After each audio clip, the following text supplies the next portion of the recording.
दूर के राज्य से रानी देविका अपनी बचपन की सहेली रानी राधिका से मिलने आई। दोनों की दोस्ती बहुत गहरी थी, लेकिन समय की व्यस्तता के कारण वे बहुत कम मिल पाती थीं। देविका के आते ही राधिका ने उसे अपने कमरे में बिठाया और बोली, तुम आराम से बैठो, मैं तुम्हारे लिए खुद अपने हाथों से कुछ खाने को लाती हूँ। राधिका कमरे से बाहर चली गई। कमरे में एक दासी शारदा सफाई कर रही थी। देविका इधर उधर देख रही थी। तभी उसकी नजर टेबल पर रखे एक कीमती हार पर पड़ी। हार मोतियों और रत्नों से जड़ा हुआ था और बहुत सुंदर लग रहा था। देविका का मन हुआ कि वह उसे पास से देखे। उसने धीरे से हार उठाया, लेकिन जैसे ही उसने उसे हाथ में लिया, उसमें से एक मोती गिरकर टूट गया।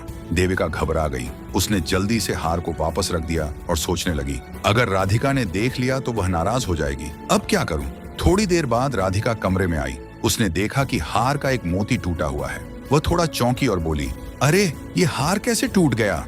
देविका ने डर के मारे झूठ बोल दिया, मैंने देखा था, दासी ने इसे गिरा दिया। दासी तुरंत बोली, नहीं महारानी, मैंने तो हार को छुआ भी नहीं।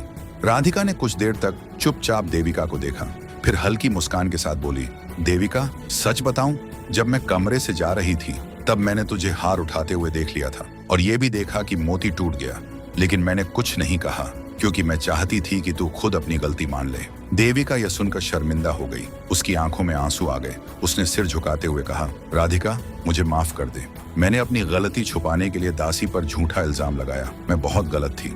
राधिका ने पास आकर देविका का हाथ थामा और बोली, देविका हार तो नया बन जाएगा, लेकिन दोस्ती अगर टूट गई तो उसे वापस जोड़ना मुश्किल होता है। दोस्ती हमेशा सच्चाई और भरोसे पर टिकी होती है, बस ये बात याद रखना। देविका ने राधिका को गले लगाकर माफी मांगी। उसने दासी से भी माफी मांगी और उसे भरोसा दिलाया कि वह अपनी गलती सुधार लेगी।